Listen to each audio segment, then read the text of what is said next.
Kenapa kolbu itu menjadi spesial? Karena yang punya akses kepada yang maha spesial itu hanyalah kolbu. Bahasa Arabnya fa'innahu al-alimu billah. Yang kenal Allah itu cuma si kolbu. Kalau otak ini dia nggak kenal Allah.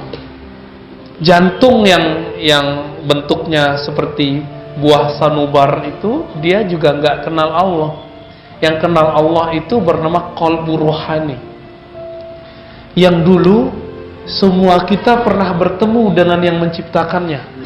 Sebagaimana disebutkan dalam surah Al-A'raf, alastu birabbikum qalu bala syahidna. Jadi Allah itu pura-pura nanya sama kita ya. Alastu, bukankah aku Rabbmu? Rabb di situ artinya yang ciptain kamu, yang ngatur kamu, yang buat kamu sekarang. Apa jawaban semua roh? Qalu bala syahid. Qalu itu artinya mereka. Berarti semua roh. Jadi Donald Trump ada di situ, Ahok ada di situ, ya, Jokowi ada di situ, Prabowo ada di situ, Habib Rizik ada di situ, semuanya ada di situ, semuanya. Saya ada di situ, antum ada di situ, ada semua di situ, ya. Lalu apa kata mereka? Syahidna, kami betul-betul menyaksikan ya Rabb. Syahidna itu beda dengan ra'ayna atau nazarna. Syahidna itu betul-betul udah ada buktinya. Itu disebut syahidna. Kami betul-betul telah membuktikan bahwa engkau ini Allah.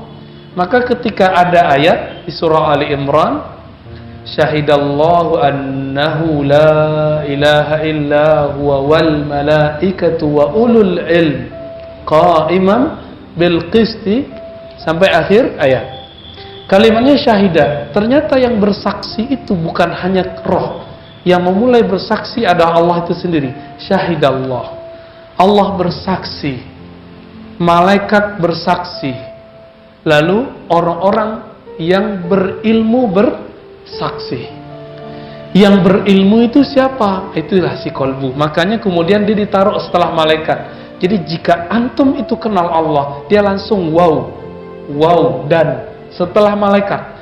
Itu sebabnya orang-orang yang kenal kalbunya kenal Allah. Ditulis dalam kitab ini, man arafa qalbahu arafallah.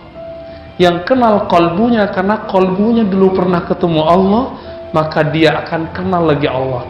Yang sudah bisa mengingat kalbunya, dia akan bisa mengingat Allah.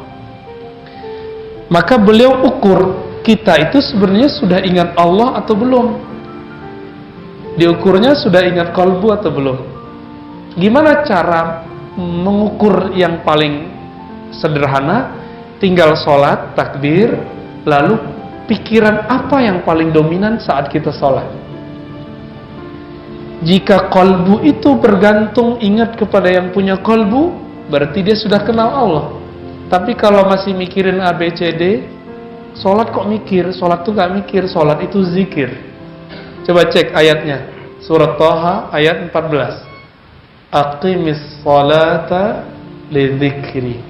Dirikanlah sholat untuk mengingatku. Tapi ayat itu diulang dengan pernyataan, innani anallah la ilaha illa ana fa'budni. Sungguh akulah Allah. Jadi Allah mengatakan innani anallah. Jadi sebenarnya menggunakan kata ana itu Allah sendiri. Ana Allah, ya. Ana Allah. Akulah Allah. La ilaha illa ana. Apa arti ilah? Apa bedanya dengan Rabb tadi? Ilah itu artinya banyak sekali. Tergantung itu kita anggap ilah dari kata walah atau dari kata ya, apa, macam-macam ya. Akhirnya para ulama menyimpulkan ilah itu berarti ketaatan, kepatuhan. Ilah itu saya patuh sama orang, itu jadi ilah saya. Gitu. Apalagi ilah itu berarti hub, cinta. Ciri-ciri orang yang jatuh cinta kepikiran mulu. Maka kalau kita sering ingat sesuatu, ngecek sering ingatnya, bawa sholat. Lebih banyak ingat apa setelah takbir sampai assalamualaikum, itulah ilah yang ada di sini. Itu yang kemudian dihilangkan di situ, di ayat itu. La ilaha illa ana. Tidak ada ilah selain aku. Maksudnya, jangan kamu cinta selain aku. Jangan kamu patuh kepada selainku. Terjemahan Sanskertanya sembah. Sembah itu artinya respect. Apa arti respect? Hormat. Maka kata sembah di kampung saya, sembah kami sampaikan kepada Dato. Itu artinya bukan menyembah. Artinya ta'abbud, ubudiyah. Itu dibedakan. Sembah di situ artinya hormat. Nah, inilah persoalan yang menjebak banyak orang. Akhirnya dia benci kepada sahabatnya, benci kepada ulama yang menerjemahkan Al-Quran. Kenapa di Quran kata ilah diartikan Tuhan? Oh, itu nggak benar. Tuhan itu pimpinan dewa. Kamus mana begitu? Ya. Akhirnya di Masjid Majestic lantai 4 itu ada tulisan tiada Tuhan selain Allah, ditulis di depan, dicoret sama orang yang sok tahu itu. Lalu dia tulis sendiri pakai spidol jelek banget, ilah. Tiada ilah selain Allah. Kan jadi lucu. Ini memundurkan terjemahan. Jadi bolehkah menerjemah ilah menjadi Tuhan? Ulama kita yang lebih dulu kenal Islam siapa? Ulama itu yang nyoret itu ulama nggak tuh? Ya, dosa besar dia itu. Karena dia sudah memburukkan, merusak pandangan di masjid.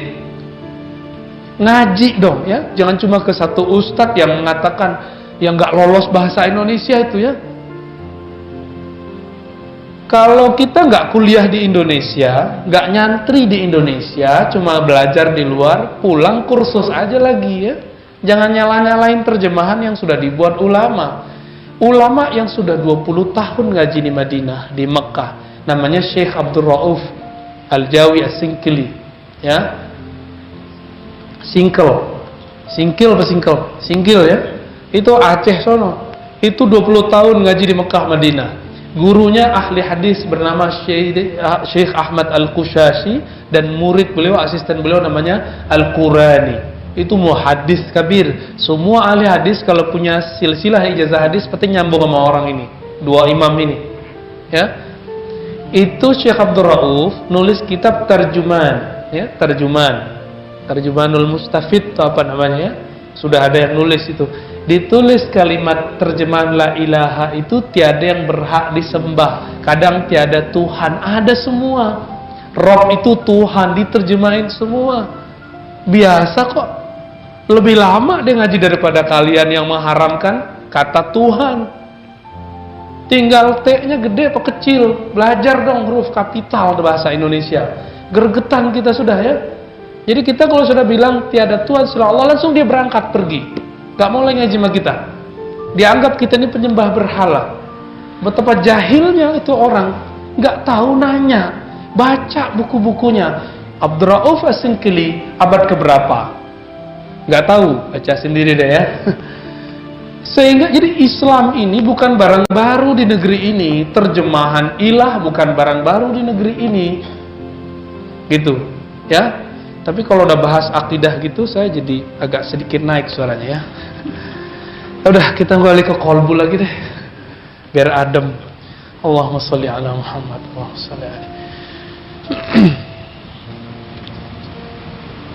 Apa kata Imam Ibnu Qudamah? Wa aktsarun nas jahiluna biqulubihim.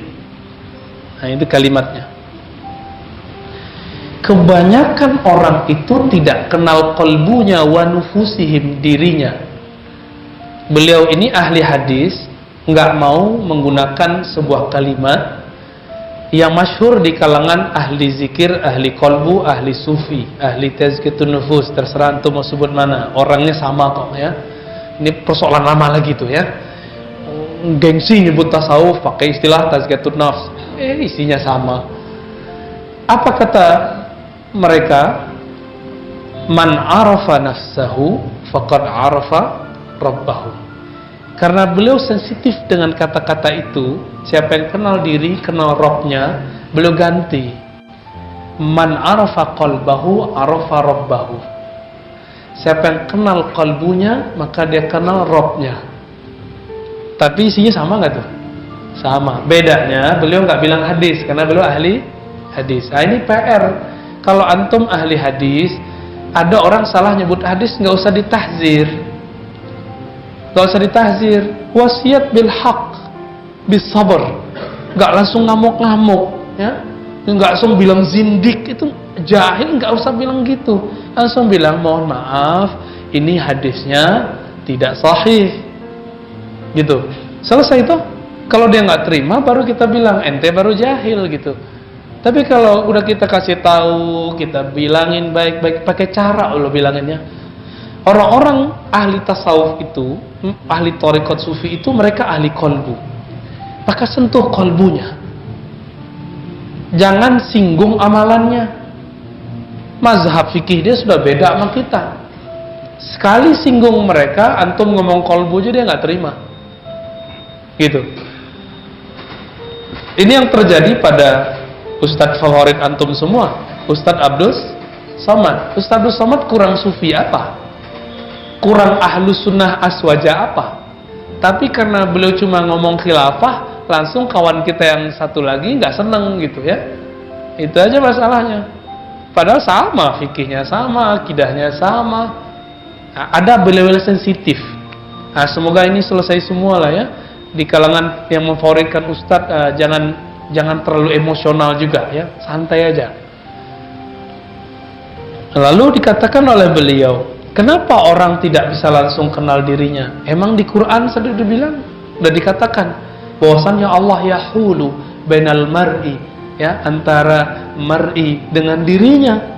Memang sudah ada kalimatnya, yahulu bainal mar'i wa qalbi. Antara sisi dia intelektualnya dengan kolbunya memang kadang dipisah. Coba aja cek, kita udah berusaha untuk khusyuk, nggak bisa khusyuk-khusyuk, pikirannya jalan kemana-mana. Artinya antum nggak berkuasa menguasai kolbu. Kenapa kolbu nggak bisa kita kuasai dalam sholat? Kok nggak bisa dikontrol itu kepikiran kemana-mana itu? Padahal kalau sholat udah pakai baju koko, udah pakai kopiah, udah pakai gamis, bahkan pakai sarung, bahkan ternyata khusyuk bukan di situ. Bahkan jenggot pun kita panjangin. Kenapa? Karena jenggot itu tidak menyebab khusyuk. Ya, baju koko tidak pernah menyebabkan khusyuk. Dia itu bab fikih, nutup aurat. Jenggot itu bab performan, az-zinatu wal libas dalam Sahih Bukhari ya. Lalu di mana khusyuk itu? Khusyuk itu di kolbu. Khusyuk itu cuma di kolbu. Ya. Tapi khusyuk itu mainannya adalah pandangan kolbu. Karena khusyuk itu berkaitan dengan pandangan. Ikhwan akhwat fillah, bapak saudara yang melakukan Allah, gimana caranya mengenal kolbu? Itu nanti. Nah, sekarang kita ketahui diagnosa dulu, kolbu kita yang mana nih? Kolbu yang terganggu atau bukan? Maka kolbu dibagi 3. Kolbu yang sakit, kolbu yang mati, dan kolbu yang sehat. Insya Allah yang hadir ini kolbunya nggak ada yang mati, alhamdulillah ya. Tapi kalau sakit mungkin ada. Ceknya gitu aja Pak. Kita suka makan, misalnya suka makan sayur asem, suka makan rendang, suka makan soto, sop iga. Tapi sekali ini orang buat, kita kayak mau muntah. Itu salah makanannya apa salah badan kita nggak enak? Kita yang nggak enak. Jangan salahkan makanannya. Ketika sholat nggak enak, bukan karena suara imam nggak enak. Khusyuk itu bukan pada suara yang enak. Kalau suara enak itu kita sebut sholatnya dengan suara merdu, bukan dengan khusyuk, itu beda. Misalnya imamnya suaranya merdu, terus antum nangis, kita tanya, nangisnya ingat kampung ya? Contohnya malam takbiran, nangis nggak? Kenapa? Ingat emak di kampung, ingat dulu bawa obor di kampung, ya? Ingat dulu takbiran waktu di kampung. Itu bukan tangis karena Allah, itu tangis karena kangen pulang kampung. Tapi itu udah kabar gembira. Apa kabar bergembiranya? Kalau udah bisa nangis berarti kolbunya udah lembut. Cuma kabar nggak gembiranya, Imam Ibnu Mubarak nulis kitab Az-Zuhud, ilmu kolbu. Apa kata beliau? Tangisan itu ada lebih dari 9, kira-kira 9 lah, 9. Semuanya bukan karena Allah kecuali satu, yaitu tangis karena takut kepada Allah, harap kepada rahmat Allah. Takut karena dosa, kemudian disiksa Allah, nangis. Nah, itu dia. Itu yang bisa madamin api neraka. Kita udah sholat, takut tidak diterima oleh Allah, lalu ada harap Allah terima, muncul tangisan itu. Maka tangis itu ada dua, tangis karena sedih, takut, atau tangis karena bahagia. Ketika seorang anak dapat juara, pertama kali dapat juara dia nangis, itu lagi sedih atau bukan? Orang tua yang sudah jadi orang tua nih ya, yang sudah punya anak tuh udah tua walaupun punya uban ya, anaknya juara, tiba-tiba kita berlinang-linang air mata ya. Kata teman, matamu kenapa bro? Cowok kok nangis? Ya ternyata kita terharu anak kita dapat juara, atau hafal surat Amma Yatasaalun, atau hafal juz Amma, kita terharu. Ya Allah, aku nggak hafal surat ini, anakku hafal. Itu tangisan apa? Itu tangisan bahagia. Tangisan bahagia. Tapi kalau nonton TV, ada mama, mas-mas, bapak-bapak, rumahnya biasa, parah lah ya, nggak standar, datangi sama tim TV, bedah rumah, dibilangin, ini ada duit bantu untuk bedah rumah, nangis dia. Itu nangis apa tuh? Tapi sebelum itu, dia nangis juga, ditanya, berapa penghasilan sehari Pak, Bu? Dia nangis juga, nangis kenapa? Hidup kayaknya susah banget. Jadi, antara nangis sedih sama nangis senang dapat duit, dekat sekali. Dekat sekali. Ikhwan akhwat, saudara mukan Allah, si kolbu itu tidak disifati dengan nangis. Nangis itu efek di badan, efek di mata. Kolbu itu dia disifati dengan apa? Yang tadi, bahagia atau sedih. Tapi kalau nangis itu di luar. Kenapa kita terhalang untuk mengakses kalbu, sehingga kita tidak bisa mengenal yang punya kalbu, yaitu Allah Ta'ala? Jawabannya sederhana. Di sini banyak sekali ya disebutkan perumpamannya. Kita bisa ringkas kembali ke karya Imam Ghazali. Imam Ghazali mengatakan, menukil sebuah hadis dari Nabi SAW, sesungguhnya syaitan laula yahumuna ala qulubi bani Adam, seandainya syaitan itu tidak menutupi kalbu manusia. Kita manusia bukan? Manusia ya? La nazaru ila malakutis sama. Tentu mereka akan tembus pandang melihat alam kerajaan langit.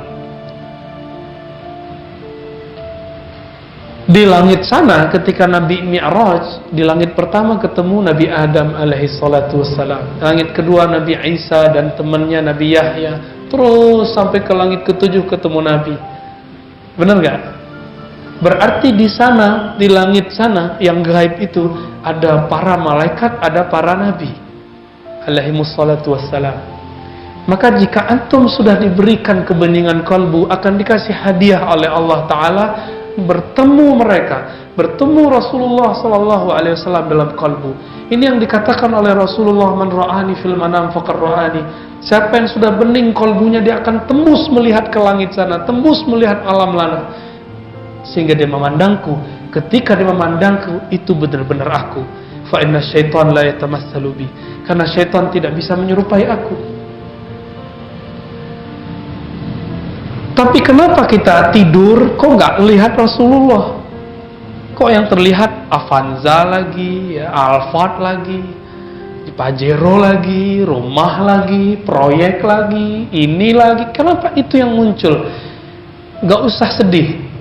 Kita lagi proses untuk menghilangkan donado itu noda. Noda itu yang terpancar, itulah yang tampak. Teman-teman semua, Nabi mengatakan, an-nasu niyamun idza matu intabahu. Orang-orang itu sebenarnya dia tidur. Kita itu tidur. Orang tidur melek atau merem. Jadi nggak bisa lihat kan? Ketika mereka mati, basirah pandangan matanya baru bangun, baru jaga, baru melek. Makanya Umar mengatakan, mutu qabla an tamutu, sebelum kamu benar-benar mati, kamu melek dululah tentang alam akhirat. Itu disebut mati sebelum mati. Gimana caranya? Sebelum betul-betul memejam mata dan tidak pernah lagi membukanya, maka kita belajar zikir, zikir memejam mata. Nah, itu ada tekniknya. Ya.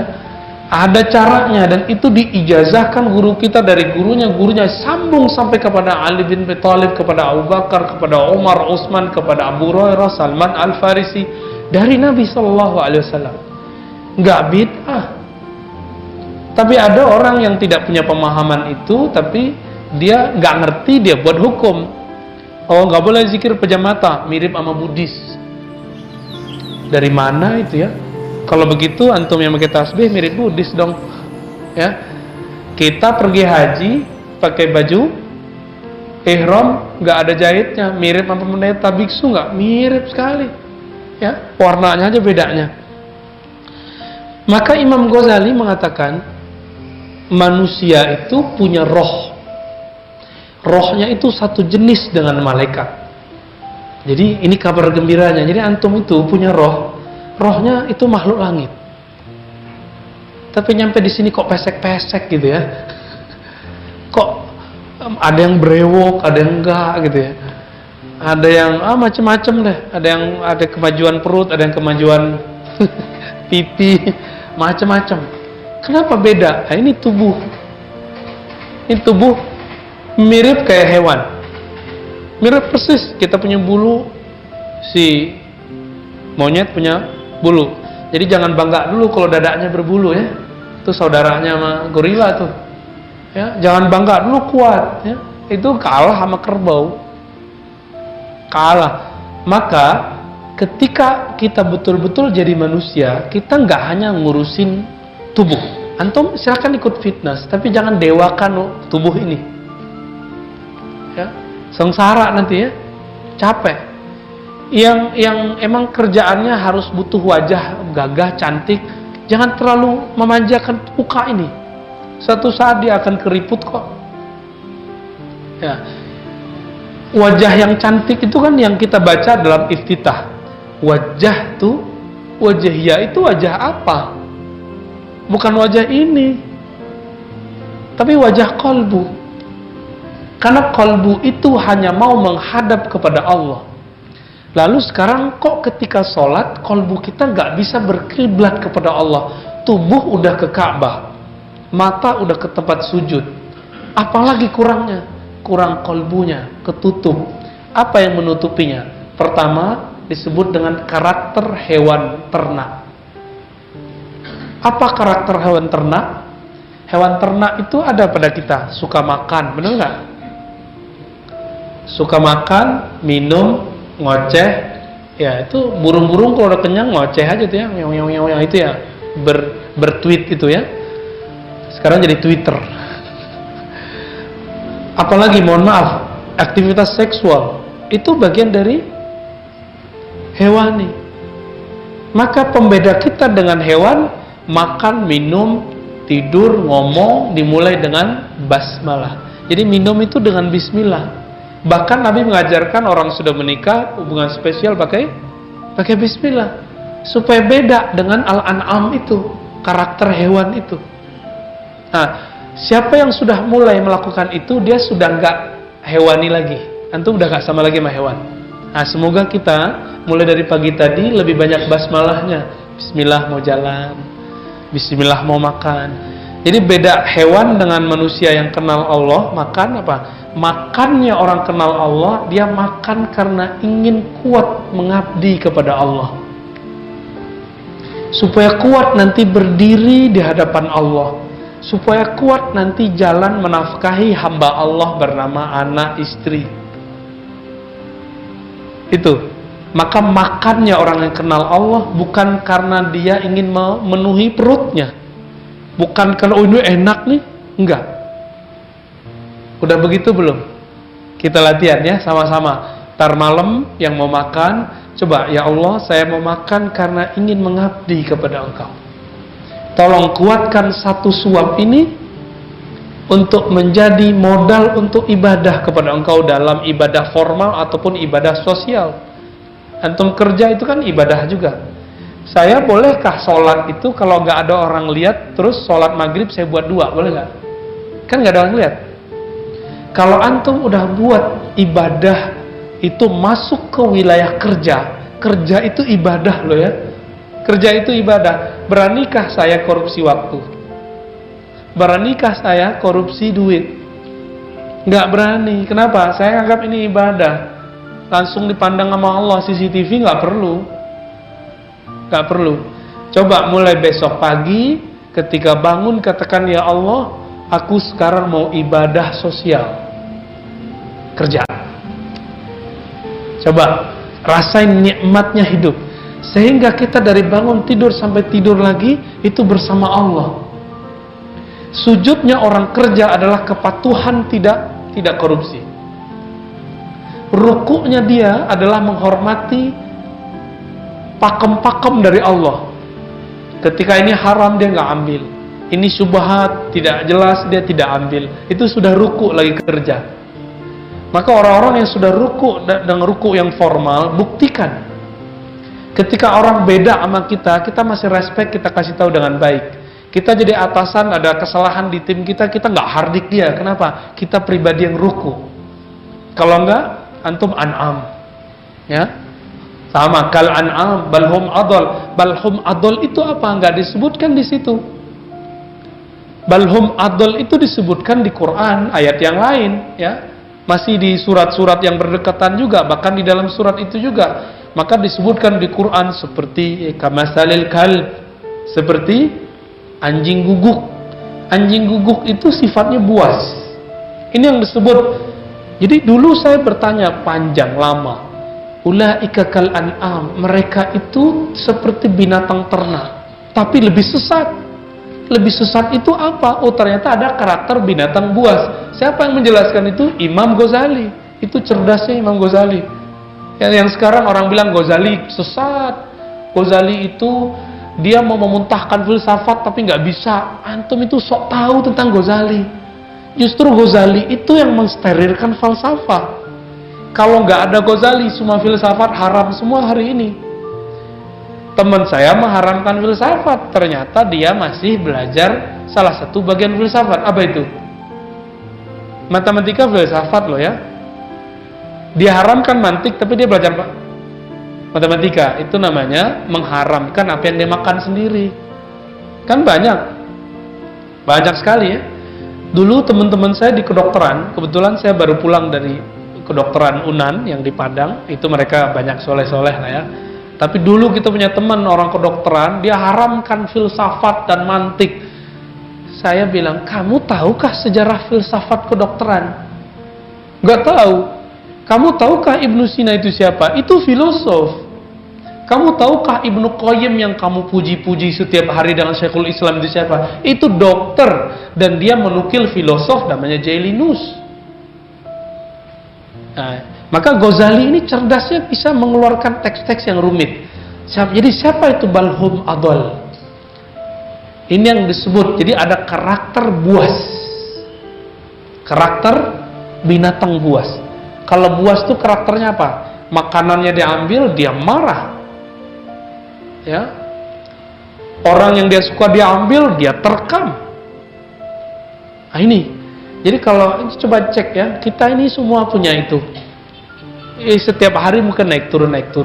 Coba aja naik motor, naik mobil, naik angkot, naik bus, naik MRT. Karena udah MRT kita sebut aja ya. Akhirnya misalnya kita didahuluin orang, kesenggol orang emosional. Nah, itu udah buas itu. Ya. Pernah lihat ayam rebutan betina, ayam jantan rebutan betina? Pernah lihat? Itu ayam lagi memerankan buasnya. Pernah lihat kucing garong lagi berebutan. Jadi jantan ngeliat betina berebutan, dia kelahi. Lihat sudah lihat, itu yang disebut buas. Itu yang disebut buas. Maka teman-teman semua, ini yang membuat kalbu kita tidak bisa langsung mengakses kepada Rabbul Arwah. kepada yang menciptakan kolbu, ciptakan roh. Ini karakter itu. Makanya Allah mensyariatkan puasa. Puasa itu untuk dua jenis. Apa kata Nabi SAW? Ya, puasa itu apa tadi? Nahan makan ya. Nah, itu puasa untuk nggak jadi hewan ternak. Kita semua bisa, Pak. Kita semua bisa. Biar nggak jadi hewan ternak, cukup puasa dari pagi sampai sore. Tapi ternyata di hadis Imam Bukhari dan Muslim, Nabi berkata, "Idza kana saumu yaumu saumi ahadikum." Jika pada hari kamu berpuasa, ada orang qatalahu, ingin ngajak dia tengkar. Apalagi? Au syatamahu, ngajak perang mulut, dihardik, ngajak debat. Apa kata Nabi? Falyaqul inni shaim. Katakan aku shaim. Maka shaim di situ sudah masuk ke puasa dari karakter buas. Puasa dari karakter buas. Udah puasa dari karakter buas belum? Emosional. Sudah belum? Belum? Sudah? Ya? Cek aja sendiri ya. Dalam hal ini maka Imam Ghazali, ya, Imam Ibnu Jauzi, Ibnu Qudamah yang mengikhtisar kitab ini kemudian mengatakan inilah yang disebut madakhil iblis. Maka nanti ada karakter ketiga, karakter syaitaniyah. Sukanya apa? Sukanya nipu, sukanya manas-manasin orang, besar mulut tapi penakut aslinya. Nah ini, kalau karakter itu ada pada seseorang, kalau dia jadi politisi, dia jadi politisi syaitani. Dia suka bikin gaduh, jadi provokator. Jadi provokator. Kalau dia ustadz, dia bikin gaduh jamaah. Ada juga ustadz syaitani itu ada, bikin gaduh jamaah. Ya, semoga kita nggak ada itu semua. Maka mesti ini dipuasakan juga. Tapi puasa ini bukan dengan puasa fisik atau puasa emosional tadi. Puasanya cuma satu, memuasakan pikiran dari banyak pikiran, lalu mengaktifkan kalbu untuk zikir. Mana dalilnya? Dalilnya ada di hadis, ada di Quran ya. Kalau di Quran kan banyak. Ala bidzikrillah tatma'innul qulub, kita sudah tahu semua. Surah Ar-Ra'd ayat 28. Kalbu hanya tenang, steril kalau dia nyebut nama Allah. Kenapa kalbu itu menjadi spesial? Karena yang punya akses kepada yang maha spesial itu hanyalah kalbu. Bahasa Arabnya fa innahu al-alimu billah. Yang